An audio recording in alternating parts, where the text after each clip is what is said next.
তালেবান সরকারের আফগানিস্তান শুরু করেছে নতুন শিক্ষাবর্ষ। তবে আগের বছরের মতো এবারও দেশটিতে মেয়েদের শিক্ষার সীমাবদ্ধতা বজায় রাখা হয়েছে। ষষ্ঠ শ্রেণীর পর মেয়েদের স্কুলে পড়ার সুযোগ নেই।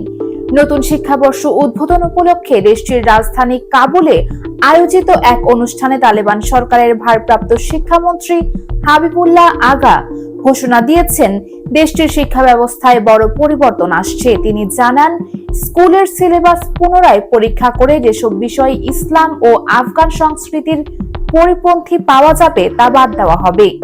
শিক্ষামন্ত্রী বলেন, আমরা এমন কারিকুলাম তৈরি করব যা ধর্মীয়, আধুনিক এবং আফগান সংস্কৃতির সঙ্গে সামঞ্জস্যপূর্ণ হবে। কেউ এটিকে মেনে নিক বা না নিক, আমরা আমাদের সিদ্ধান্ত বাস্তবায়ন করব। তিনি আরো বলেন, নতুন কারিকুলামে ধর্মীয় শিক্ষা ও আধুনিক বিজ্ঞানের উপর গুরুত্ব দেওয়া হবে। তবে তালেবান সরকারের এই অনুষ্ঠানে মেয়েদের শিক্ষার উপর নিষেধাজ্ঞা শিথিল করা হবে কিনা সে বিষয়ে কোনো মন্তব্য করা হয়নি। 2021 সালে আফগানিস্তানের ক্ষমতায় ফেরার পর তালেবান সরকার মেয়েদের শিক্ষা ষষ্ঠ শ্রেণীর পর বন্ধ করে দেয়।